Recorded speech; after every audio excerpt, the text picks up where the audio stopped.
Boa noite, amigos. Estamos abrindo o nosso Cadeira Cativa, um dia de muita movimentação e uma nota do Grêmio, até eu estou com a nota aqui, que é um negócio que já se esperava, né?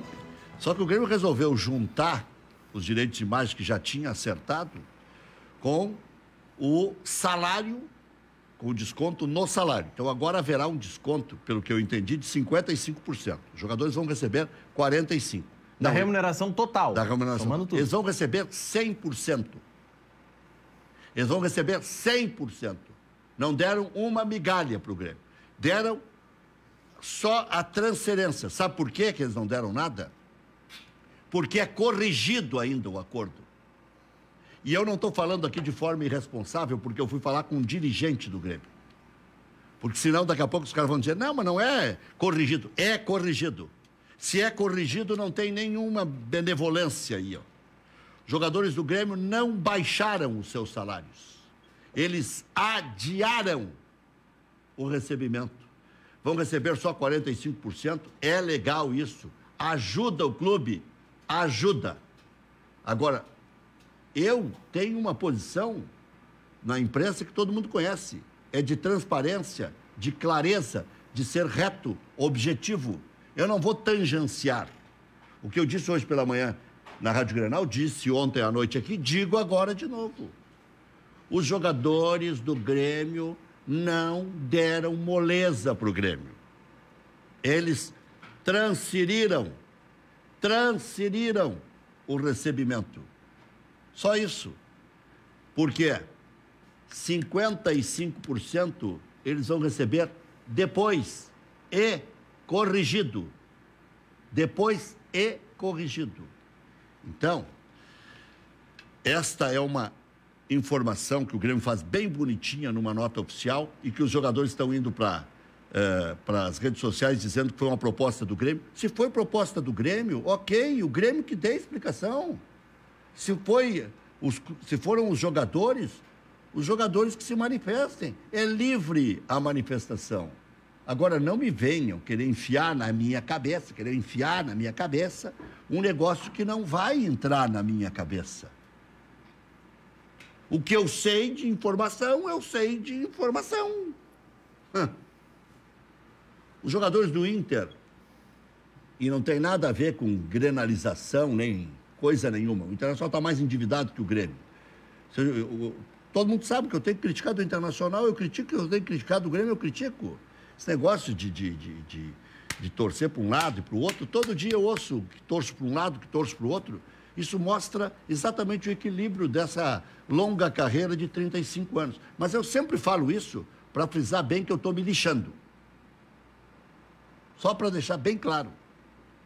A informação que eu tenho e precisei, falando com um dirigente do Grêmio e outro do Inter, que me merecem toda a fé e toda a credibilidade, eu divulgo para o público. Por quê? Porque eu quero ter uma audiência bem informada. Eu não quero Maria vai com as outras. Não preciso disso. 55% dos jogadores do Grêmio vão receber lá na frente. Os jogadores do Internacional, eu não sei quanto é que é o direito de imagem, se é 30% ou 40% dos jogadores do Internacional, eles vão receber lá na frente, me parece que também corrigido. Agora, 25% dos salários de maio, abril, maio, junho e julho, jogadores do Inter, diminuíram 25%. E agora vou dar outra notícia. Se continuar assim, o Inter vai pedir mais. Maio, junho, julho, agosto, setembro e outubro. É o que o Inter vai pedir para os jogadores. Se vai levar ou não vai, não sei. Se depois vai ser adiamento, eu não sei. Eu sei que agora, pelo que me disse um dirigente que eu conheço há mais de 30 anos, ele me falou que os jogadores do Internacional diminuíram os seus proventos em 25%. Os do Grêmio transferiram mais 20%, que na nota o Grêmio coloca outros 35%, que já tinha acertado do direito de imagem. Esta é a verdade nua e crua. nua e crua. Vem aí a Liga. Esse processo aí de desestabilização da Rede Globo aumenta a possibilidade de Liga? Quando eu falo em desestabilização da Rede Globo, eu já saí de um prefixo de comunicação porque não ia transmitir a Copa de 2014, porque a Rede Globo não queria vender para esse veículo de comunicação onde eu trabalhei 29 anos. Não vou falar aqui, porque senão fica fica aquele, tá com saudade, já tá com não sei o quê, tem que estar ouvindo piadinha, não estou afim de ouvir piadinha. Por quê? Porque a vida inteira eu falava, a Rádio das Copas, não sei o quê, e aí o Marcelo Campos Pinto, aquele, me disse no telefone, não, aí quem vai transmitir é a Rádio Gaúcha. É porque nós queremos. Pois agora eu não sei como é que vai ficar. Não sei como é que vai ficar. A Globo não vai pagar para a FIFA 460 milhões de dólares, uma coisa assim, ou 40, Não, 463 milhões de reais. 463 milhões de reais. De reais. É 90 milhões de dólares. 90 milhões de dólares. Não vai pagar 90 milhões de dólares porque não tem dinheiro. Está aí demitindo o Falabella, o Zeca Camargo, o Zé Abreu e outros que tais. Outros que até a gente nem sabe. Todo mundo está demitindo, todo mundo está mal. Não estou corneteando a Rede Globo aqui nem nada. Porém, vai abrir o leque. Vai abrir o leque. O que a FIFA vai dizer para a Rede Globo? Não tem problema. Não me paguem. Mas tem mais duas parcelas, são três ainda que eles devem. Três. De 90 e poucos milhões. De 90 milhões, as parcelas são... Então dá 270 milhões de dólares. 400 de milhões de reais. Tem a parcela no caso de 2020, a de 21 e a de 22, que é o ano da Copa. Quantos milhões de dólares? 90 milhões de dólares, cada parcela. Milhões de dólares. Isso. Então é 450 cada um. Arredondando 450. Então dá 1 bilhão e pouco. 1 bilhão e pouco. E 300. Isso. 1 bilhão e 300. Ok, vocês já me pagaram algumas parcelas e isso dá a vocês uma cota de cobertura da Copa do Mundo. A outra eu vou vender para a Record, a outra eu vou vender para o SBT, se ele quiser, a outra eu vou vender para a Bandeirantes, a outra eu vou vender para a Rede TV, a outra eu vou vender para a ESPN, a outra eu vou vender para a Fox e a outra eu vou vender para a Ubra TV. Eles vão fazer isso. Entendeu? Por quê? Vocês não têm dinheiro, como é que vão querer exclusividade? Não estou dizendo que eles não têm dinheiro, que não vão se recuperar, que não vão e tal. Flamengo está contra a Globo. Antes era CBF mais Flamengo mais Globo. Era um iceberg, que agora está virando um picolé. Começou a derreter o iceberg. Então. Começou a derreter o iceberg. Não estou dizendo que vai derreter, não estou secando, não estou rogando praga, não estou fazendo nada. Estou fazendo uma análise. Por quê? Porque está todo mundo muito mal. Está todo mundo muito mal. Nós estamos correndo atrás da grana, nós estamos correndo atrás da máquina. Não tem problema nenhum. Flamengo, cada jogo transmitido do Campeonato Carioca, a Globo pede 2 milhões de indenização. Isso pode ser só blefe. Mas não levou a liminar que pediu. Pois é. A 10ª Vara Cível do Rio de Janeiro não concedeu a liminar que foi solicitada pela Rede Globo para que o Flamengo não possa transmitir os seus jogos.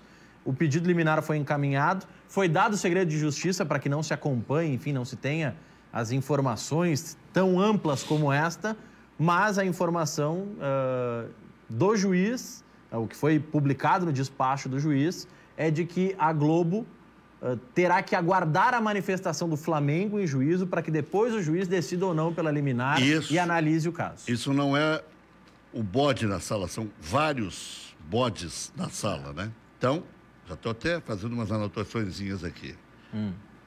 Agora espera o Flamengo, né?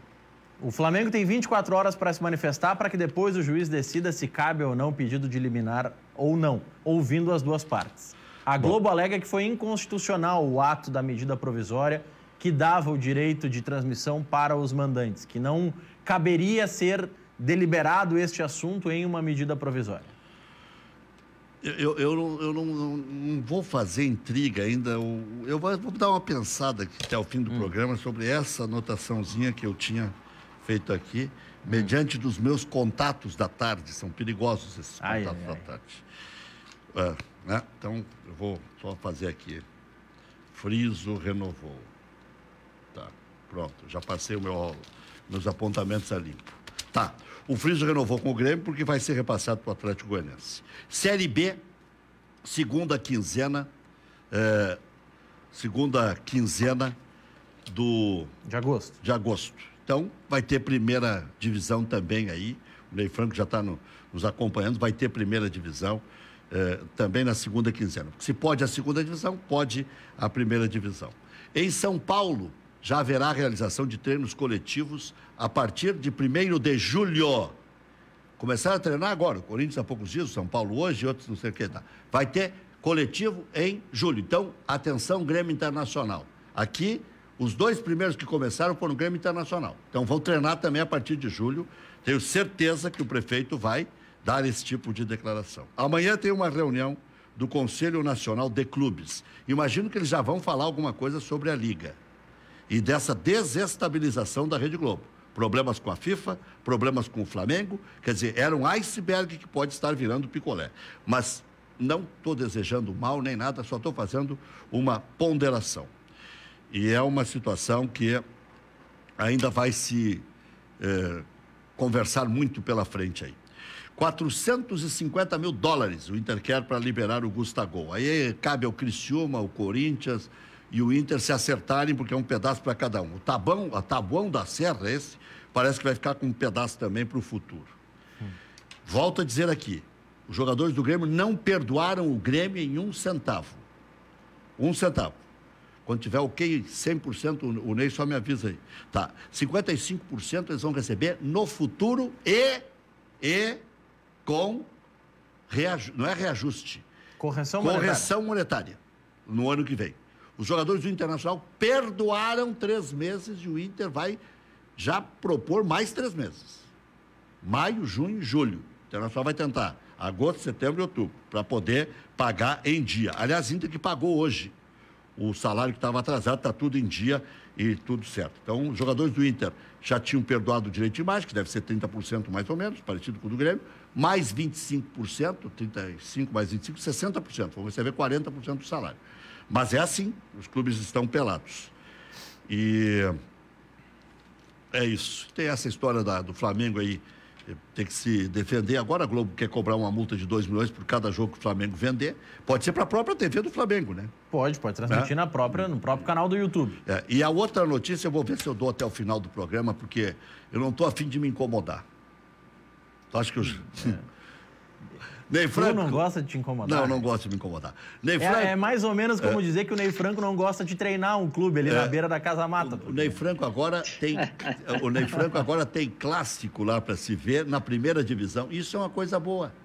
Isso é uma coisa boa que podia ter em Recife, tem no Rio Grande do Sul. Não vamos ter em Minas Gerais. Vê só, Goiás, nesse sentido, está à frente de Minas Gerais. Nós temos um estado que é brilhante, que é de Santa Catarina, que cresce na economia todos os meses, né? Está aí controlado na pandemia e tudo, mas não tem nenhum time na primeira divisão. O Paraná agora voltou a ter clássico, tem 2 times na primeira divisão. São Paulo tem 4, Rio de Janeiro tem 4, sempre batendo alguém na trave para cair para a segunda divisão. Ceará tem 2 times. Fica muito legal isso na cidade, não é, Ney Franco? Boa noite. Boa noite, Rec. Prazer falar com você, com o Maurício, né, com os telespectadores aí da Cadeira Cativa. Pois é, e mais do que ter o jogo clássico, né, você tem a oportunidade de fazer mais um jogo na cidade, né? Então é menos tempo perdido em transporte, em deslocamento, né? E tem a questão da rivalidade também, né? Tomara que o Atlético, assim como o Goiás, tem a capacidade de se manter por muito tempo aí dentro da Série A do futebol brasileiro, né? Porque a gente está falando de uma região super desenvolvida, de uma cidade também espetacular, que é Goiânia, né? E onde o pessoal aqui também é apaixonado com futebol. Mas sabe que o Ney falou um negócio interessante aí, que serve para uma análise global, com perdão da palavra, uma análise mais ampla, pronto, já que a Globo agora está, né, periclitante, vou usar outra palavra. Né? Eu estou brincando, obviamente, né, eu torço que dê tudo certo, tem que todo mundo possa transmitir, porque a Rede Globo já cerceou o direito de muita gente transmitir Copa do Mundo, inclusive rádios históricas, eu já contei o meu caso aqui há pouco, trabalhei 29 anos numa rádio e saí de uma emissora onde eu era um pouco de tudo, em função de não transmitir a Copa do Mundo, porque o seu Marcelo Campos Pinto disse que aqui só quem ia transmitir no Rio Grande do Sul era a Rádio Gaúcha. E agora eu nem sei se a Globo vai transmitir a Copa do Mundo e se transmitir, periga ter que fatiar agora, porque não tem dinheiro para pagar a FIFA. Mas isso aí são outros 500. Mas o que disse o Ney Franco aí, a respeito dos clássicos estaduais, é muito interessante. Aquela leitura que eu fiz no começo em função da rivalidade, do ambiente local, é muito mais do que isso. A parte mais importante, quem disse foi o Ney Franco. A logística, o enfrentamento mais vezes dentro da sua região ou da micro-região. Rio é perto de São Paulo, que é perto de Minas, né? O Nordeste é perto também. Quer dizer, dá para ir quebrando o galho mais facilmente, fica fácil de fazer o calendário, vai emendando viagens curtas, né? Ou então que se possa voltar para casa e viajar de novo, né? Isso dá para fazer. Tem Ceará com 2, Goiás com 2, me ajuda aí, Maurício, Paraná com 2, Rio Grande do Sul com 2, Rio de Janeiro com 4, São Paulo com 4, Minas Gerais 1. Vamos ver aqui, 2, 4, 6, 8, São 12, Paulo, 16, 17. São Paulo tem 5. Sim, Paulo tem 5 tem o Bragantino. Com o Bragantino. Bragantino. Bragantino agora subiu. Tá, Ney, então vamos lá. Ceará 2, Goiás 2, 4, 6 com Paraná, 8 com Rio Grande do Sul, 12 com Rio de Janeiro, 17 com São Paulo, 1 Minas Gerais, aí Recife. Entra Bahia, Recife. Bahia e Recife. Isso aí. Bahia e Recife. Se quiser, dá para ajeitar bem o calendário, bem bonitinho, e todo mundo vai ser feliz com 5 substituições. Porque agora cada um tem que se dar a mão. E se puder dar um beijo também, ainda não dá. Mas um abraço, um beijo, não só a mão. Eu acho que é por aí, né, Ney, que a gente pode construir, não um futuro melhor, aquela filosofia barata e tal, mas construir um jeito de fazer as coisas. Sem dúvida, Rec. E justamente nesse momento, nós estamos vivendo um momento muito confuso, né? De indefinições, né? Nós que trabalhamos com futebol, né, em todas as áreas, eu como treinador, meu preparador físico, vocês que estão trabalhando no rádio ou no meio da imprensa, o básico para a gente é um calendário, né? Então, em cima do calendário, que você faz uma programação de tudo, né? E você citou aí que existe essa possibilidade, né, dessas viagens, assim que definir a volta do Campeonato Brasileiro, né, que me parece aí que existe essa possibilidade de um retorno em agosto, né? Esse transporte, né, essa movimentação, ela vai ser interessante. E é um momento, eu acho, dos clubes também se ajudarem, de repente, de construir, embora a tabela do campeonato já esteja pronta, né, os confrontos, de repente, poderia até estudar uma possibilidade de um clube que vier jogar, por exemplo, em Goiânia, já realizar os 2 jogos por aqui, utilizar os 2 CTs aqui da cidade para depois evitar uma outra volta aqui, né? Ou o Goiás vai jogar em Porto Alegre, de repente já faz os 2 jogos com o Grêmio Internacional, sem ficar movimentando muito. Isso é uma ideia que me veio aqui agora, dando essa entrevista para você, Rec, em cima de um momento que você falou aí dessas equipes em determinadas regiões, né? Então, de repente, a volta do Campeonato Brasileiro, né, essa união dos clubes e todo mundo falando a mesma língua, de repente vai ser uma ajuda também para que a gente possa passar por essa situação que estamos vivendo única no futebol ou no mundo, né? Nós estamos aí há 80 dias parado, voltamos aos treinamentos agora há 3 semanas, mas há 80 dias sem jogos, né? E a gente espera aí o mais breve possível voltar, logicamente com toda a segurança, e essa comunicação entre os clubes, eu acho que é de suma importância nesse momento. Bom, hoje nós teremos aqui, além da presença do Ney Franco, que é significativa, eu acho que o último título do São Paulo foi com o Ney Franco, até vou ouvir se foi em 2005, acho que foi o Ney Franco que foi campeão paulista, porque 2012? 2012 Sul-Americano. 2012 a gente ganhamos a Sul-Americana em 2012, isso. Então tá, porque brasileiro foi em 2005, né? O último título... Brasileiro foi 2008, né? Então, não, é Paulistão 2005, Brasileiro 2008, agora vamos nos ajeitar aqui. 2012, Isso. título internacional. Sul-Americano. Mas é uma miséria, para o tamanho do São Paulo. E eu acho que o próprio Ney Franco pode falar sobre isso. Mas, além do Ney Franco, hoje nós teremos a presença de um dos maiores goleiros do mundo daqui a pouco aqui. Mas, Ney, isso aí é de se lamentar, né? Grandes clubes estão padecendo pela gastança, né? Rec. E eu entrei aí, eu vi você falando sobre a questão do Grêmio, do Internacional. Aqui no Goiás não está sendo diferente, né? Nós já estamos aí no 3º mês consecutivos, com nós, a comissão técnica e os atletas também, fazendo um acordo com a nossa direção em termos de redução de salário, né? Então, a gente passou por esses 3 meses sem muito desgastes, né? Uma compreensão, né? Mas a gente fica na expectativa, né, de que tudo volte, né, à normalidade, e essa normalidade, né, que é o mais importante, que a gente possa voltar a jogar o futebol, porque voltar os jogos, né, recomeça de novo toda a nossa indústria do futebol, do entretenimento, né, uma oportunidade do torcedor também, embora esse início o torcedor não vai poder comparecer ao campo, mas de repente é um entretenimento de estar em casa, ver o jogo pela TV ou pelo rádio ou pela internet.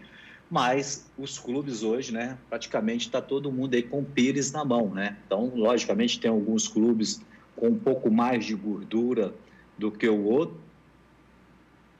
mas, logicamente, todo mundo está perdendo muito dinheiro aí com essa parada do futebol. O Valtão quase voltou para o Goiás. Valtão voltou, fica meio estranho, né? Mas ele acabou no Atlético Paranaense. A gente chegou a especular que poderia ser o Goiás o seu destino. O Walter, ele tem uma história bonita aqui no Goiás, né? Ele é um jogador, né, muito bem aceito aqui pela torcida local. Quando se desenhou agora o fim, né, da punição do Walter devido à questão do antidoping, né, chegou-se a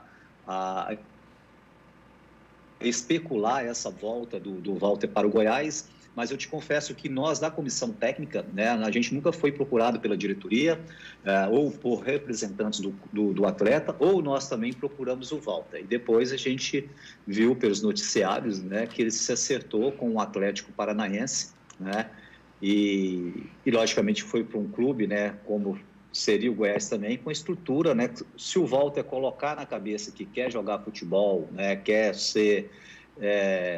primeiramente, ficar bem fisicamente, ele tem muito potencial ainda para jogar futebol, né? Principalmente no Brasil, que em alguns momentos a gente carece aí, né, de algumas qualidades técnicas. Você quase levou 2 daqui do Grêmio e do Internacional no começo do ano, né? O Wendel do Inter e o Ferreirinha do Grêmio. Pois são 2 jogadores, né? O Ferreirinha, na realidade, o Ferreirinha foi mais no final do ano passado, que a gente pediu o empréstimo dele, mas na época... O Grêmio estava na final do Sub-23 contra o Internacional e logo depois o Renato utilizou ele, começou a utilizá-lo aí nos últimos jogos, né, do Grêmio, né? Inclusive jogou contra o último jogo do Grêmio no Campeonato Brasileiro do ano passado, foi contra a gente aqui em Goiânia, e o Ferreirinha jogou. E a gente trabalhou essa possibilidade dele vir este ano como empréstimo, né? Não teve, o Grêmio não teve interesse do empréstimo. E a gente também estudou a questão do Wendel, lateral esquerdo, né? Eu me lembro que o Wendel, ano passado, passou por um momento aí muito difícil de cobrança, principalmente do torcedor do Inter, né? E a gente viu uma possibilidade, né? E não deu certo, mas felizmente a gente já preencheu aqui as vagas, a gente fez para essa temporada 13 contratações e vamos dessa forma enfrentar as competições que a gente tem pela frente, e com a expectativa aí de surpreender nas competições que a gente tem, principalmente no calendário nacional. Nessas competições, aliás, Ney, como é que está sendo a projeção para que o Goiás utilize a Serrinha, que está passando por reformas, tem até campanha de doação de cadeiras por torcedores? Vocês projetam poder jogar já esse ano? Como é que está o andamento dessa obra também? O pensamento é esse, a estrutura de vestiário, né, o campo, né, o gramado, assim, espetacular. Eu coloco que o gramado da Serrinha é um dos melhores gramados do futebol brasileiro, né? E agora ele está tendo uma ampliação, né, passando aí a capacidade para atender os jogos do Campeonato Brasileiro. como existe a expectativa, né, e a tendência é essa da gente retornar ao Campeonato Brasileiro sem a presença do público, né, eu acho que aí a gente já começa a utilizar a Serrinha dentro do Campeonato Brasileiro, né? Vocês vão perceber, ou qualquer clube que vier jogar aqui, né, vai ter oportunidade de jogar num gramado espetacular, com a estrutura de vestiário muito boa, né? Então, o Goiás está investindo muito nesse estádio, né, para que possa aí atender as exigências, né, da CBF, né, em termos de gramado, condição de público e também iluminação, e a estruturação já está bem adiantada.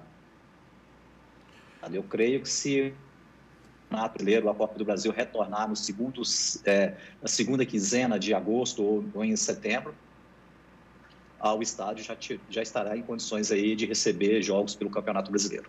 Pois é, não, e isso pegou corpo, né? Depois que o presidente do Avaí, nós já divulgamos isso há uns 15 dias aqui, agora está sendo divulgado também em bastante praças, o presidente do Avaí, que faz parte de uma comissão de clubes lá. Ele representa os clubes em uma comissão da CBF. Né? E até amanhã tem uma reunião desse Conselho Nacional de Clubes, e o presidente do Flamengo ontem disse, e acho que até meio baseado nisso, pegou uma carona, que vai voltar na segunda metade de agosto ou início de setembro. A gente sabe da força do Flamengo e é a história do bode na sala. Começa a falar, mesmo com toda a situação periclitante que estamos vivendo. Não sei que análise você faz aí, Ney Franco.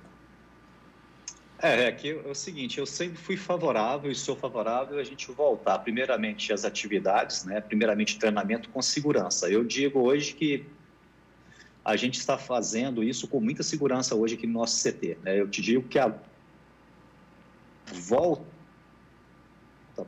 e para os profissionais que estão trabalhando no Goiás, a gente se sente mais protegido no centro de treinamento, porque você diariamente, né, ou semana, você está fazendo os exames do Covid. Então, você não vai, se você for, né, for um agente, né, que pegou o vírus, né, esse agente, você já tem esse acompanhamento imediato. Então, a gente, dentro dos nossos protocolos, em termos de treinamento, está funcionando muito bem, né?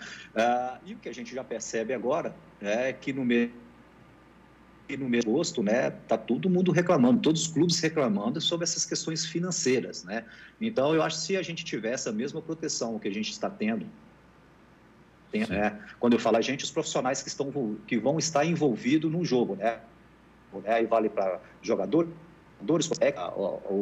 os profissionais da imprensa que vão ter que acompanhar os jogos, se tiver realmente, né, uma preparação dos estádios para receber esses profissionais, né, eu vejo com bons olhos esse retorno, né, porque a gente quer mais agora, a partir desse momento, é voltar às atividades profissionais, né, logicamente com toda a proteção. E me parece que já está se encaminhando para isso, né? Então, eu também estou num discurso, né, de conversas informais e opiniões que eu vejo também através da imprensa, através de vocês, lendo muito, escutando os programas esportivos, né? Parece que já existe aí uma possibilidade real, né, embora não tenha data, de realmente aí em final de agosto, setembro, recomeçar as competições nacionalmente.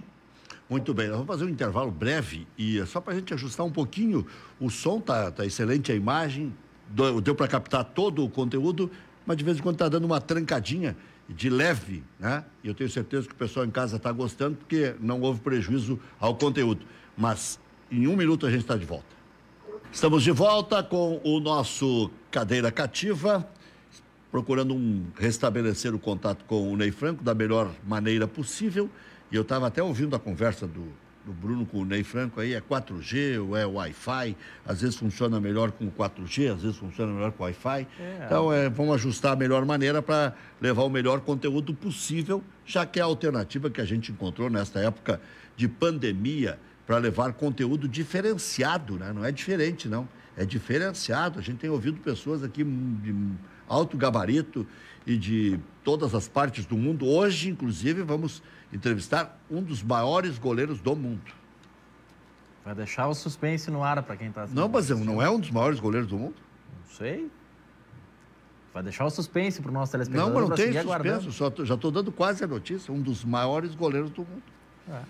Então, nós vamos conversar com ele aqui e será um papo agradável, eu tenho certeza disso. Já usou isso aqui, Maurício? Já usou? Pó pelotense? Todo mundo já usou, né? Pode servir para não transpirar também, sabia? E pode ser para chulé também. Né? Não, esse uso todo mundo já usou, né? Ninguém merece, né? Então, bom, vamos já conversar com o Ney Franco, mas pode falar, Maurício. Diga aí. Algumas das mensagens aqui. O João Bosco Vaz está na nossa audiência, mandando um abraço. Bosco está na nossa audiência? Está na nossa audiência. Grande Bosco. Está participando aqui. O Bosco é dos bons.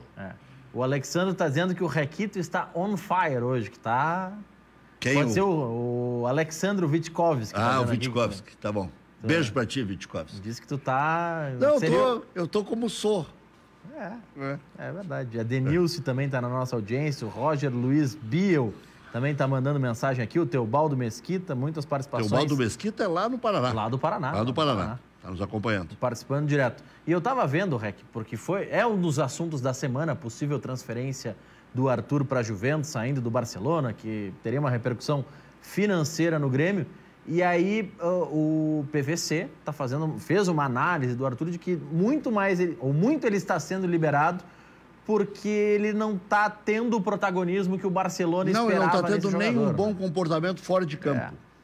Ele, em 47 partidas pelo Barcelona... É uma pena ter que dizer isso. Uma pena ter que dizer isso. Ele só foi titular em 33 partidas, em todo esse período que ele está lá, marcou 4 gols e deu 3 assistências. Para alguém que era apontado como substituto do Xavi, não tem. Pouco, né? Não tem. Por enquanto é comparar uma égua com uma alpargata. Por enquanto. Ele é campeão da América. Ele não foi que falte potencial nele, né? O grande jogador da Libertadores de 2017, junto com o Luan. Nós aqui o conhecíamos bem, mas pouco. Porque a eficácia de um jogador é uma carreira de um jogador. Eu vou pegar um dos exemplos que me dói falar, porque quando o Mano Menezes convocou ele para a seleção, eu comentei aquele jogo nos Estados Unidos, que o protagonista nem era o Neymar, era o Ganso. E eu disse no meu comentário que finalmente tínhamos um camisa 10. Elegante para jogar, tocando a bola fácil e tal. E o Ganso fez uma carreira boa, mas acidentada. Ele passou só por grandes clubes. No Sevilha não foi protagonista, no São Paulo ele alternou bons e maus momentos, no Fluminense ainda não se justificou, né? É uma pena. Por falar em... Por isso que eu digo, uma carreira é uma carreira.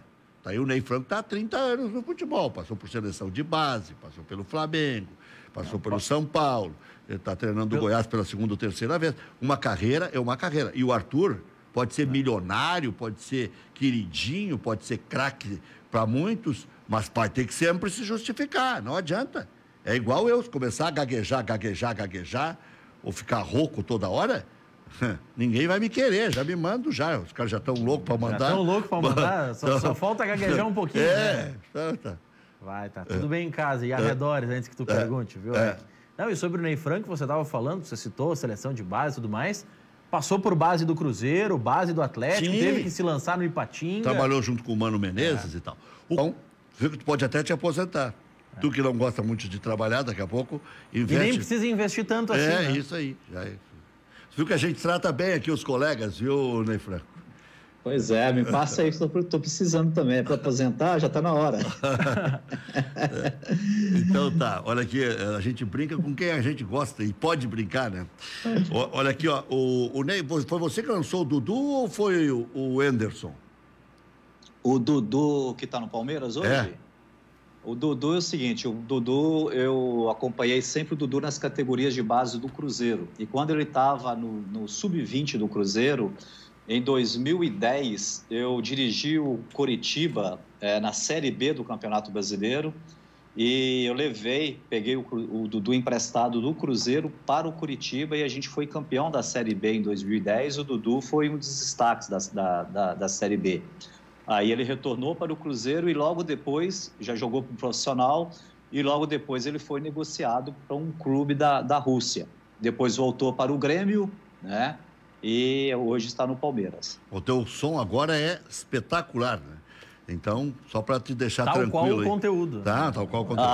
É isso aí. Beleza. Agora, beleza. O Dudu é o seguinte, ele já se atrapalhava com as mulheres na tua época, Ney? Pois é, cara, o Dudu, desde muito novo, né, o Dudu, além da qualidade técnica, né, nunca se discutiu isso, o Dudu casou muito cedo, né, eu não sei muito sobre a vida pessoal do Dudu, não, mas já teve alguns problemas, né, nessa área pessoal, em relação a casamento, né, inclusive ele é aqui de Goiânia, né, o Dudu é daqui de Goiânia. Isso. Então, me parece, né, que hoje também já teve algum problema aí em termos desse relacionamento, né? Mas a gente espera que o jogador possa superar mais um problema e que isso não atrapalhe o seu desempenho dentro de campo. Imagino que você tenha o mesmo problema que eu. Não sei há quantos anos está na carreira, mas imagino que uns 35 anos, mais ou menos, de carreira. Vão fazer 28 agora, 28. Juntando profissional e categorias de base. Então eu te ganho em 7. A coisa mais triste que tem na vida da gente é ver uma pessoa que ganhou bem o tempo inteiro, ou quase o tempo inteiro, ajudou um monte de gente, ajudou familiares, porque eles ajudam mesmo. Ajudam. Eles são boa gente, os jogadores de futebol. Mas eles não sabem fazer cálculo, eles se assessoram mal, eles dão entrada para vagabundo, eles se atrapalham com as mulheres, eles se atrapalham comprando coisa que não tem rentabilidade e que defasa. Eles gostam de ter um carro melhor do que o outro, que tem que ser o mais bonito, que tem que ser o mais caro, que daí dá um monte de IPVA, imóvel que dá um monte de IPTU. Eles se atrapalham com isso. É a coisa que mais me dói. Porque a coisa mais custosa hoje que tem é o dinheiro. Nós estamos vendo com essa pandemia que os próprios jogadores estão sentindo na carne, vocês estão sentindo na carne, que dinheiro é uma coisa custosa, difícil, né?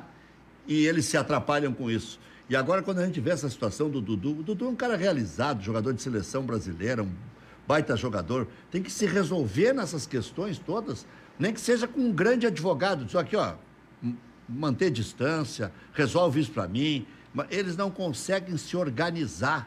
Por quê, hein, Ney Franco? Por que isso? Pois isso não é um problema só do jogador de futebol, esse é o problema da nossa sociedade. Se a gente entrar em qualquer área, pois é. Né, aí a gente vai ver, nós vamos ver que mesmo com educação a gente vai ter que ter médicos, né, ou estudante de medicina com esses problemas, né? Isso vale para qualquer profissional. Nos cabe, primeiramente, nesse lado educacional, principalmente quando você trabalha na base, tocar nesses temas com os atletas. Mas chega um momento que você não tem muita entrada e também você não pode ficar entrando na vida pessoal de um profissional, né? Então, eu acho que tudo está pautado realmente na formação, nas pessoas, realmente ser rodeados de pessoas que realmente conduzam a profissão, principalmente falando de profissional, para o caminho certo, né? Agora, principalmente quando você falou questão de dinheiro, de gastos, né? Isso aí a gente pode, né? O jogador deveria ter uma educação econômica. Mas quando você entra em lado sentimental, relacionamento, principalmente de homem e mulher, é muito difícil a gente opinar sobre isso, entendeu? Né? Porque cada um sabe qual que é os seus problemas que tem dentro de um relacionamento. A gente só sabe que realmente a gente vê nessa quarentena aí, por exemplo, né, as informações que a gente recebe, o que aumentou de feminicídio, né, nesse período aí, né, e de brigas de casais, ela foi enorme. Então, ela não é uma questão só da educação do jogador de futebol, não. Isso eu acho que é para toda, né, a nossa sociedade, principalmente a sociedade brasileira. Pois é. Agora, isso aí tem razão. No lado pessoal não dá para entrar. É o que eu digo que, infelizmente, alguns fatos se repetem. E quando eu falo em jogador de futebol, porque é o nosso métier. Mas tem razão, Ney Franco. Uhum. Nós temos tantos colegas no rádio, na televisão, que ganharam dinheiro a rodo e hoje estão aí com dificuldades também, para citar a nossa área. Né? Pessoas que não seguiram alguns ensinamentos, porque esses aí tiveram até mais informação e brincaram com a informação. O jogador de futebol, às vezes, está concentrado, às vezes está viajando, às vezes nem sabe o que está acontecendo, fica um mês viajando, 20 dias, né? Até teria ainda mais argumentos para dizer o porquê da sua derrocada financeira. Agora, em outras profissões, até não teria muito argumento o cidadão para dizer, e erra também. E tem razão o Ney Franco. Não dá para demonizar o jogador de futebol. Até porque muitos também ganham relativamente pouco e triplicam, quadruplicam o patrimônio e viram referência, inclusive, entre os jogadores. Viram professores dos próprios jogadores. Então, tem o outro lado também que a gente tem que ponderar. Tem sim, Rec. Inclusive, hoje em dia, a gente tem muito caso de jogadores que têm hoje uma equipe econômica muito preocupada com essa parte econômica. Eu acho que os jogadores, assim, eles já estão tendo...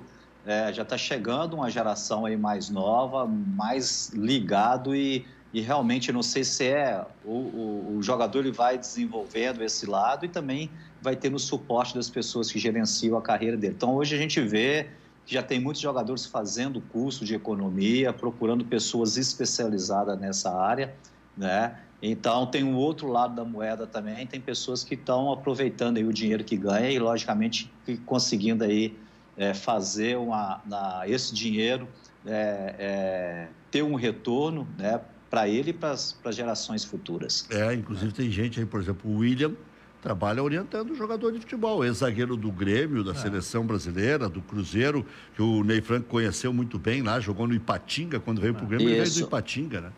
Isso. O William é um exemplo. O William, quando começou a jogar conosco no Ipatinga, ele estava com 26 para 27 anos, inclusive ele já estava fazendo o curso de economia e ele foi jogar no Ipatinga porque ele já estava querendo parar de jogar futebol, né? Ele foi criado na base do América Mineiro, começou a rodar em clubes pequenos de interior, né? E começou a fazer o curso e foi para Ipatinga através de um convite nosso, né? E o sucesso, né, do Ipatinga na temporada de 2005 e 2006, apresentou para o Brasil muitos bons jogadores. Entre os jogadores estava o William, né, e o Teco, zagueiro, os dois foram aí para o Grêmio, e depois o Teco teve uma lesão séria, né, eu me lembro, acho que eles fizeram até uma final de Libertadores com os dois na zaga. E depois o William ainda teve uma carreira interessante, acho que durante 3 temporadas ainda no Corinthians. Até para auxiliar o Ney para rememorar, o Teco botou o Schiavi no banco. Isso. Depois teve uma lesão séria, um jogador que tinha muito potencial. Depois da lesão, nunca mais foi o mesmo atleta, né? E está jogando ainda. Está jogando, acho que até aqui no interior, se não me engano, no Brasil de Pelotas. E eu tinha o Teco como um grande zagueiro. Acompanhei aqueles jogos todos do Grêmio na Libertadores da América. E a chegada dele aqui, um jogador que não era tímido, chegou, se adaptou logo, assim como o William. Assim como o Vitor, que veio do interior de São Paulo, do Paulista, né, que era daquela época parecido, um pouco antes, um pouco depois, no caso. Esses caras que chegaram aqui, o Hever, que o Pelaip trouxe também, do Paulista, se não me engano. São vários os foram casos, jogadores daquela época que o Grêmio estava com dificuldade financeira, aí veio a criatividade e o Grêmio conseguiu fazer uma boa concepção de time. Diga, Maurício Freitas. Ney, você já trabalhou em categoria de base de clube, já teve trabalho em base de seleção. E a gente vê agora 2 fenômenos acontecendo no início da carreira dos atletas. O primeiro é que dificilmente a gente tem casos de atleta que o atleta começou lá no sub-12, sub-14 de um clube, porque ele já chega pré-pronto, lá pelo sub-16, sub-18 às vezes. Esse é um fenômeno que a gente está vendo nos grandes clubes. E tem um outro fenômeno de que a Europa cada vez mais quer buscar os nossos jogadores cada vez mais jovens. O que isso está influenciando no mercado? O que traz de dificuldade? E no caso de pegar jogador pré-pronto, o que traz de vantagem também para os clubes, né? Aumentou muito, Maurício, o trabalho de clubes, né, menores, de porte médio. Então, esses clubes acharam um nicho interessante, né, e esse nicho é preparar o jogador e tentar colocar no grande clube para esse jogador ser formado. E depois, com a expectativa de quando esse jogador for negociado no futuro, né, entrar um dinheiro ali da formação. Por exemplo, se o Arthur for negociado agora, até o Goiás pega um pedacinho da negociação do Arthur, porque o Arthur teve uma passagem no sub-15 do Goiás. Então, esse nicho foi achado e tem muitos clubes e até empresários investindo em equipes de categorias de base, preparando jogadores de 12 a 16 anos, e depois tenta encaixar esses jogadores nos clubes. e acho que com isso aumenta a possibilidade de a gente revelar mais jogadores. E em relação aos jogadores saindo daqui mais novos, eu acho que esse é histórico do futebol brasileiro, assim como o futebol argentino. O Brasil e a Argentina, por mais que a gente tenha em alguns momentos questionado a qualidade técnica dos jogadores novos que têm aparecido, mas ainda continua sendo aí um grande celeiro, né, para o futebol internacional, né? Então você vê que os caras vieram aqui, já pegaram o Rodrigo do Santos, ainda nem com 18 anos, já levaram agora o moleque do Flamengo lá também, o Vinícius Júnior, mais o jogador, o Renier, ano passado, que era sub-17, já tinha um destaque na seleção de base do Brasil, mas o pouquinho que jogou no profissional do Flamengo, os caras já vieram aqui, compraram, né? Isso tem um aspecto positivo, né, da questão econômica do clube ganhar dinheiro com isso, mas eu, como desportista brasileiro, eu fico muito entristecido, porque se esses jogadores, né, se a gente tivesse uma economia, não estou falando do clube, se o nosso país tivesse uma economia como tem essas potências europeias, a gente estaria, né, com esses jogadores todos jogando dentro do nosso país e, logicamente, com campeonatos com mais qualidade técnica, com clubes mais fortes, em condições de lutar até por títulos mundiais, né? Mas nós continuamos sendo, juntamente com a Argentina, né, os grandes exportadores, né, de jogadores aí para o futebol internacional. Agora, tem uma situação, né, que eu tenho que perguntar para o Ney Franco, porque vê o que é o destino, né? O Cortez e o Maicon acabaram campeões da Libertadores da América, o Maicon campeão, inclusive, da Copa do Brasil, mas tiveram dificuldades no São Paulo, e não só com o Ney Franco,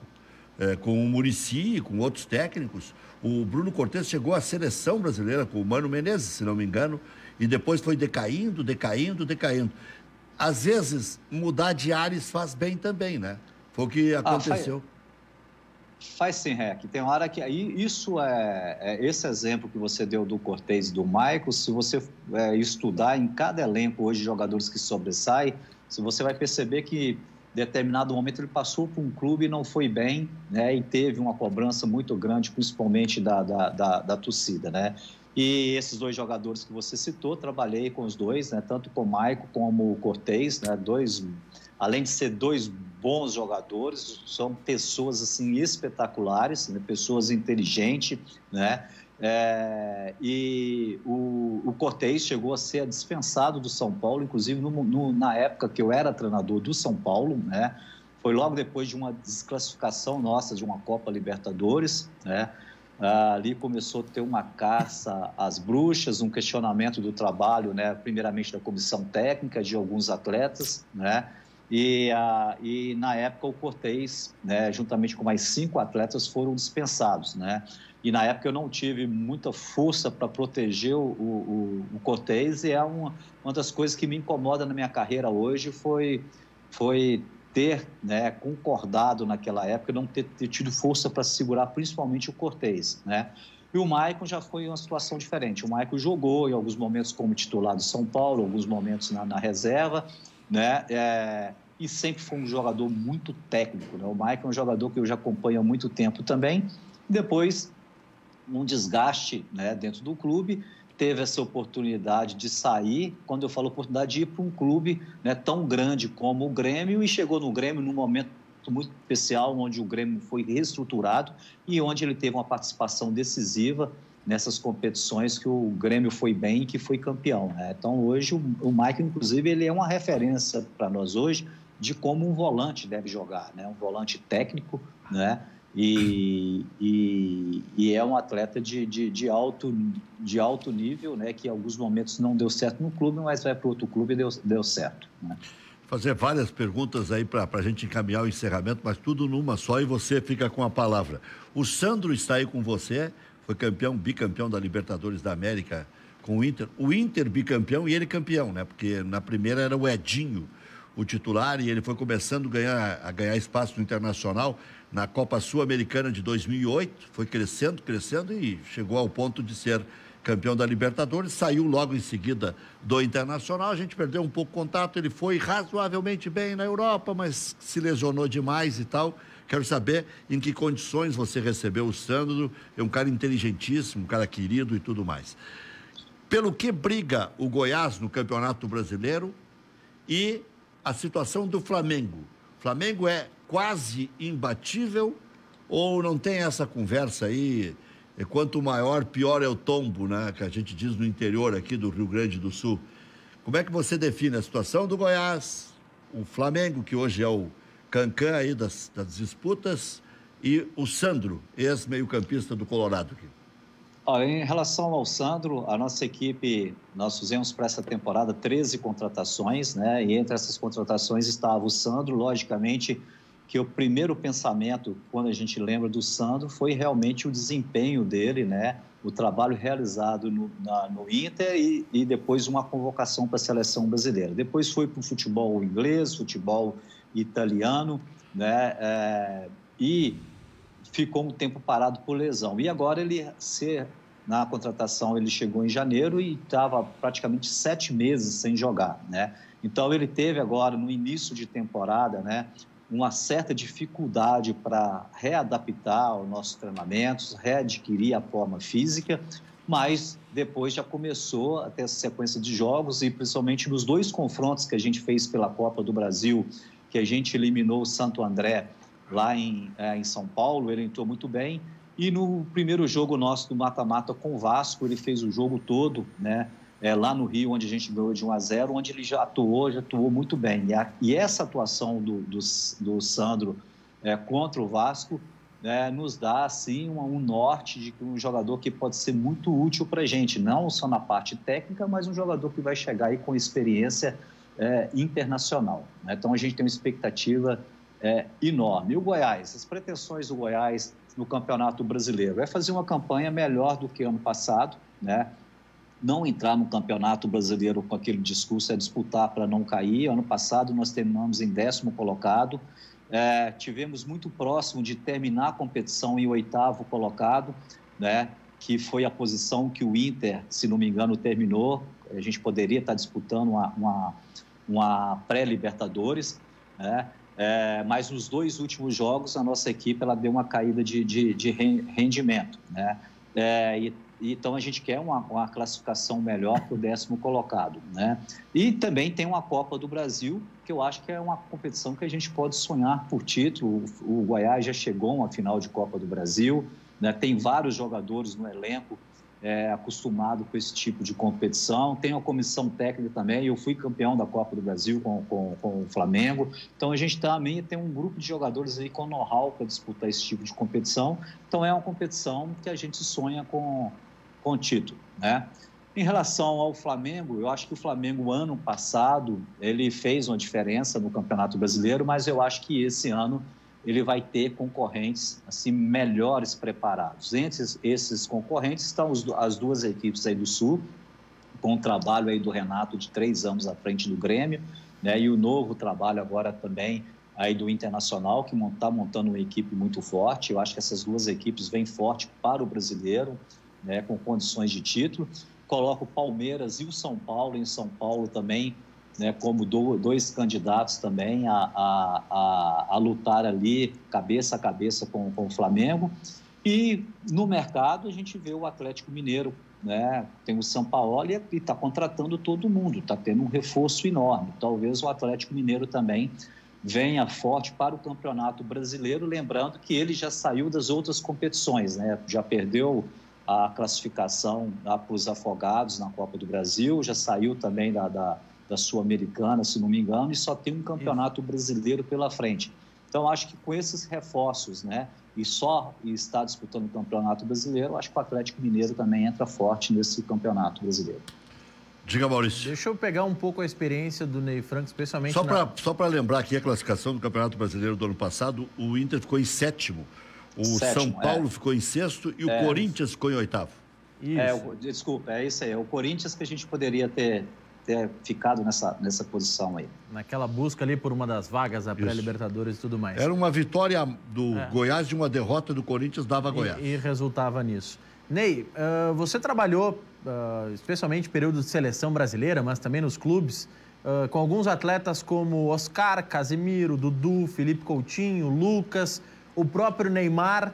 É uma geração que lá depois da Copa de 14, nas duas Copa América que nós tivemos, 15 e 16, alguns diziam que era uma geração ruim do Brasil, que se recuperou, depois fez uma boa eliminatória, se recuperou, enfim, até chegar na Copa do Mundo. Como é que você avalia essa geração que trabalhou contigo, que alguns criticam que boa parte desses jogadores não é protagonista nos seus clubes da Europa? E como é que você avalia a situação do Neymar, que precisa ou tentou ir para o PSG para ser mais protagonista que o Messi, que está de aniversário hoje, não conseguiu pleitear ser o melhor do mundo, tem algumas confusões também que acaba tendo com a torcida e tudo mais? Eu acho que é uma geração muito forte, tanto que todos os jogadores que você falou aí, a maioria estão jogando em grandes clubes europeus, né? O Lucas, o Felipe Coutinho, o Casemiro, o Danilo, lateral direito, o Alexandre, lateral esquerdo, o Juan, zagueiro, que era aí do Internacional, que foi para a Itália, né? O William José na Espanha, o Dudu sendo um dos principais jogadores aí do Palmeiras, né? Eu só acho que depois esses jogadores, por exemplo, o Neymar, o Oscar também, né? Só que o Oscar preferiu, né, sair dos centros de competição para ir ganhar, né? Me parece ganhar muito lá na China, então ele ficou um pouco sumido, né? Eu só acho que essa geração, quando eles disputaram a Copa do Mundo com 22, 23 anos, principalmente o Oscar e o Neymar, foi depositado nesses jogadores, né, todo um sucesso para uma seleção brasileira. E acho que ainda não era essa geração que tinha que assumir esse compromisso. Creio que essa geração ela vai estar madura agora com 28, 29 anos, jogadores, né? Então, acho que se essa base, Casemiro, Neymar, Felipe Coutinho, né, Danilo, né, são os jogadores que nessa próxima Copa do Mundo podem realmente, até pelas experiências que eles passaram agora recentemente na seleção, pode ser um ponto de desequilíbrio e levar o Brasil uma boa campanha na Copa do Mundo, né? Aí o Neymar, para mim, é um talento puro, né? O Neymar, ele está aí entre os 5 melhores jogadores do futebol brasileiro. De fora, eu acho que o único detalhezinho negativo é que em alguns momentos o Neymar colocou alguns projetos deles, né, em outras áreas que não seja futebol, acima do futebol, né, e esqueceu um pouquinho o futebol, mas eu acho que ele tem tudo agora com 28, 29 anos para retomar, né, o nome que ele tem, principalmente dentro da seleção brasileira e com potencial, né, que se for bem no clube e for bem na seleção brasileira, ser um dos candidatos a ser o melhor do ano, né, embora a gente esteja aí num ano muito tumultuado, até para definir quem que é o melhor jogador da temporada. O Michael fez um bom negócio indo para o Flamengo para disputar a posição e deixando o Goiás onde ele era ídolo e solução? Sem dúvida, fez. A ida do Michael para o Flamengo, ele foi boa para todas as partes, né? O primeiro jogador, né, ele já tinha mostrado no Goiás todo o seu potencial. O Goiás recebeu uma boa proposta financeira para o Flamengo e é uma proposta, né, que não dava para segurar, né, principalmente dentro da realidade econômica hoje que a maioria dos clubes estão vivendo, e acho que o Flamengo fez uma contratação assim acertada, né? O Michael tem tudo para fazer no Flamengo o que ele fez no Goiás, tanto na Série B de 2018 como no Campeonato Brasileiro do ano passado da primeira divisão, né? Então, eu acho que foi uma negociação muito boa para todos, ele só foi ruim para a nossa comissão técnica e para mim como treinador, que logicamente com esse jogador, né, aumentava muito a nossa possibilidade de sucesso na temporada, como foi no ano passado e como foi em 2018 no nosso acesso da Série B para a Série A. Muito bom, obrigado pelo carinho de sempre, Ney Franco. Um dia, quem sabe, ainda treine Grêmio Internacional, bateu tantas vezes na trave aí, né? E que a gente possa ter uma convivência mais próxima, né? Então, sucesso aí na carreira. Um abraço, Ney. Um abraço, Rec, um abraço, Maurício, né, os telespectadores da Cadeira Cativa, né? Um abraço também aí para o Bruno, né, que fez o contato comigo, e desejo aí uma boa noite para todos. Valeu, obrigado, Ney Franco, de longa convivência aí no futebol, né? Já encontrei o Ney Franco em tantas cruzadas aí. Ele estava falando da infraestrutura do Goiás, E eu conheci lá toda a estrutura do Goiás. Eu estive lá quando o Filipão foi técnico lá, quando o Ivo Wortmann foi técnico lá, quando o Gainetti foi técnico lá, quer dizer, muitas vezes. E aí, como eram técnicos ligados ao Rio Grande do Sul, a gente acompanhava mais de perto, né? Para mostrar o quanto o nosso programa está rompendo barreiras nesse período dentro do Brasil, Rec. A gente tem audiência aqui na região metropolitana, sim, todo mundo sabe, tem vários no interior do estado. O Francisco Bueno, por exemplo, está em Caxias, mandando mensagem aqui. O Genilson está em Cascavel, no Paraná, nos assistindo também, tem uma boa audiência por lá. E o Martins Mendes está em Teixeira de Freitas, na Bahia. Então, que beleza. Várias regiões, e o pessoal, à medida que a gente lê, eles vão mandando mais mensagens. Legal, muito legal. Mensagem de tudo quanto é lugar por aqui. Muito bem, daqui a pouco um dos maiores goleiros do mundo estará conosco. E a propósito de audiência e tudo mais, e sintonia, e as pessoas nos socorrem, né? Os ouvintes, eles são fonte de informação. E por falar em fonte de informação, o Bruno me passou aqui que o Teco, ele conversou com o Teco jogou a última vez em 2018 no São José, que o tempo passa muito rápido, ainda mais com essa Covid aí, o cara fica meio atrapalhado. E não quer mais jogar futebol. Mas amanhã será uma das atrações aqui, para contar um pouco da sua história, né? E essa passagem pelo Grêmio, quando bateu na trave a possibilidade de ser campeão da Libertadores da América. Bateu na trave em termos, né? Porque deu azar de pegar o Boca na final. E aí ninguém ganharia do Boca naquela Libertadores da América. O Riquelme está de aniversário, não é só o Messi. Não, 2 craques da 10 Argentina. Quanto está fazendo o Messi? O Messi acho que é 33. E o Riquelme 40. 40 acho que mais. 42. Já voltamos. Daqui a pouco, um dos maiores goleiros do mundo conosco. Enzo Saravia, titular da lateral direita do Internacional, ou é o Rodinei? Bom, tá falando.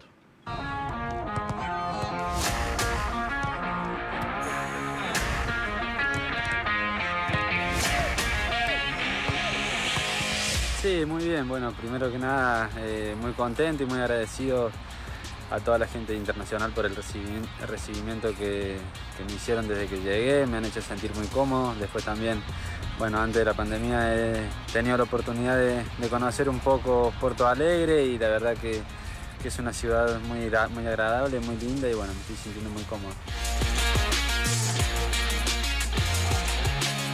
Sí, bueno, ya tengo la experiencia de haber trabajado con él en Racing. Es un entrenador que es muy exigente, que vive el fútbol con mucha intensidad, y bueno, eso es muy importante porque creo que le saca lo máximo a cada jugador. Muy bien, bueno, es importante también compartir plantel con ellos, tener la posibilidad de compartir un plantel con grandes jugadores, y bueno, tener la oportunidad también de seguir aprendiendo es algo muy bueno. Estar con ellos que ya conocen un poco más el club, tener ese plus y esa oportunidad de ir aprendiendo día a día es muy importante. Es algo raro, ¿no? Que estemos entrenando tanto tiempo sin tener la posibilidad de competir haciendo fútbol, pero bueno, estamos trabajando muy bien. La verdad que se vienen haciendo trabajos muy buenos, muy importantes, y creo que vamos a llegar muy bien a la hora de que arranque el torneo. Sí, muy ansioso, con muchas ganas, y bueno, espero que pase todo esto y podamos volver a jugar, que es lo más importante.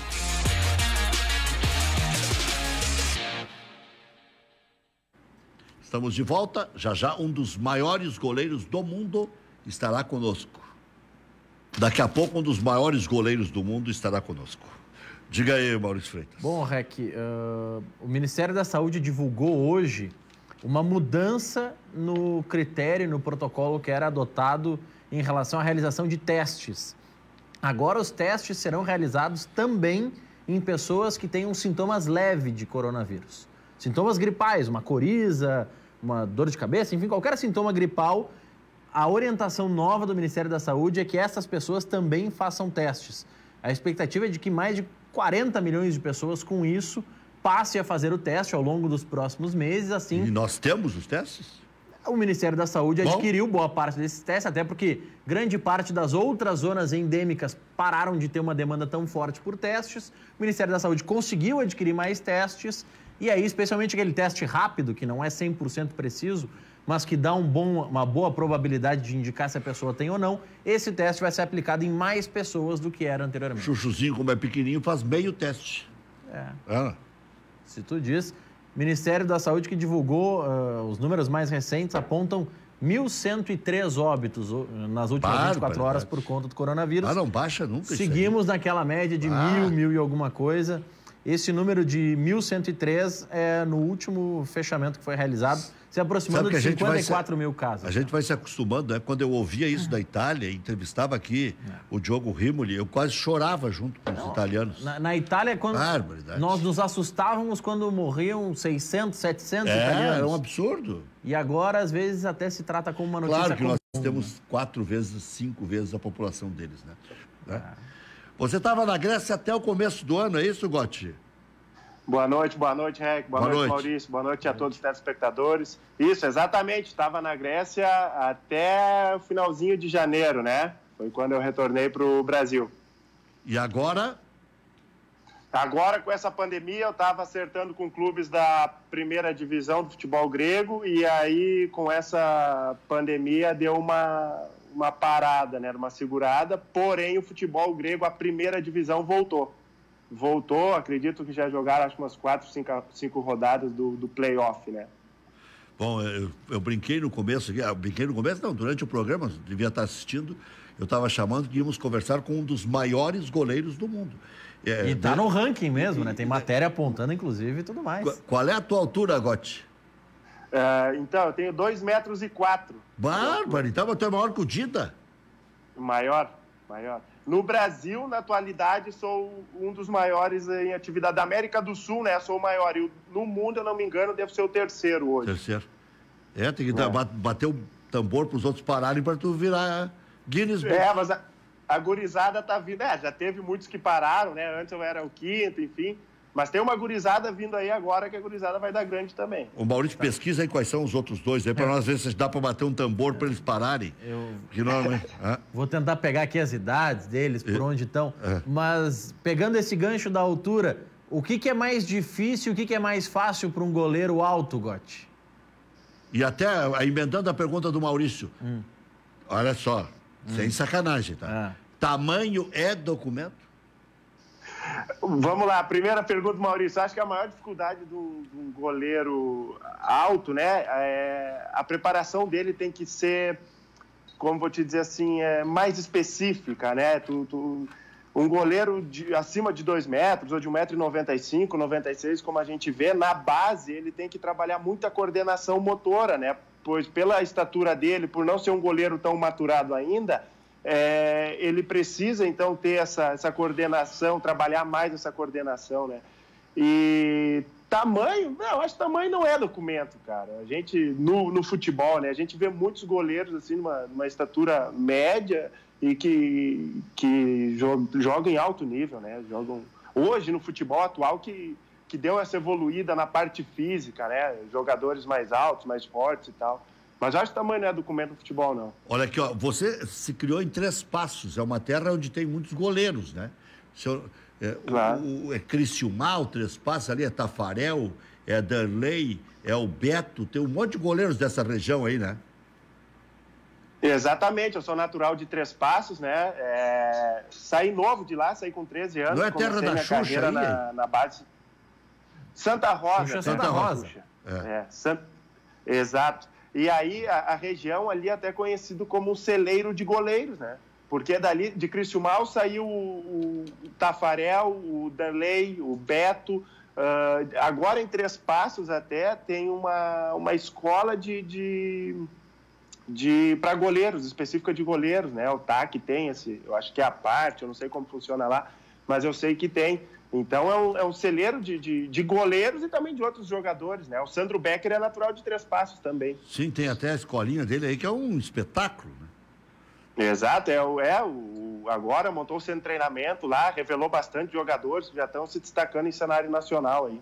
Inclusive o Cezinha, capitão do último título do Internacional, que foi da Copa São Paulo de Futebol Júnior, em cima do Grêmio, Cezinha, o capitão da equipe. Diga. Eu tô buscando aqui umas informações em relação também ao goleiro aí, eu tava vendo, o Carlos Germano é que definiu que o Gotti ia ser chamado pelo apelido, né? Não pelo nome inteiro, porque senão ele tava reclamando que ia ser muito difícil ficar te chamando, né, Gotti?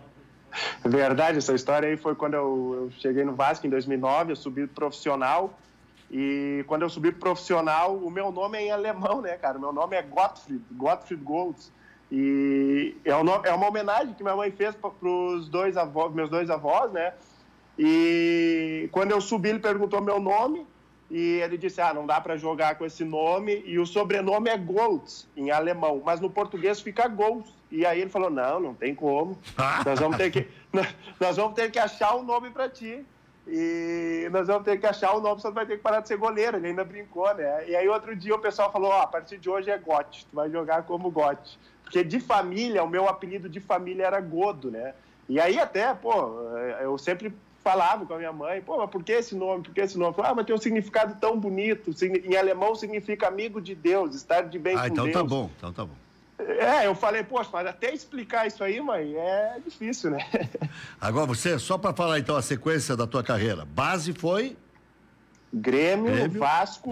Isso, Vasco, aí voltei, joguei um gauchão no Novo Hamburgo, joguei no 15 de Campo Bom um pouco, depois fui pro Maranhão, Sampaio Correia, Coruripe, Craque de Catalão e Casa, e aí depois fui para fora do país, Ares Limassol, voltei um curto período aqui no Ipiranga de Erechim e nos últimos 2 anos estava jogando pelo Platânias da Grécia. Quer dizer, quando o Icasa quase subiu e bateu na trave algumas vezes, você estava lá? Não. Eu fui depois. Eu fui no outro, E a estrutura é boa lá? Cara, era boa. O pessoal lá é apaixonado, né? A cidade é Juazeiro do Norte, é quente pra caramba, muito calor, né? E tinha uma boa estrutura e a torcida é fanática, né? Eu acho que fica umas 7, 8 horas de Fortaleza, Juazeiro, e o pessoal gostava muito, cara. Hoje eu acho que o Icasa está até na 2ª divisão do Cearense, se eu não me engano. Bom, olha aqui, você agora está disposto aí a receber proposta, de repente fica por aqui, tá todo mundo nos vendo aí, tem 29 anos, um goleiro grande e um grande goleiro. Como é que você se considera? Um grande goleiro ou um goleiro grande? Ou as duas coisas? Um goleiro alto, né? Um goleiro alto, mas falar assim, sou um grande goleiro. Cara, sou um goleiro assim, busquei meu espaço fora do país. Na minha primeira temporada na Grécia, eu fui o goleiro menos vazado da liga. Fiquei de 28 jogos, fiquei 15 jogos sem sofrer gols. Tive um destaque muito bacana lá. No Chipre, no Ares Limassol também. Joguei em Portugal 2 anos. Então, a minha carreira foi mais fora, né, Rec?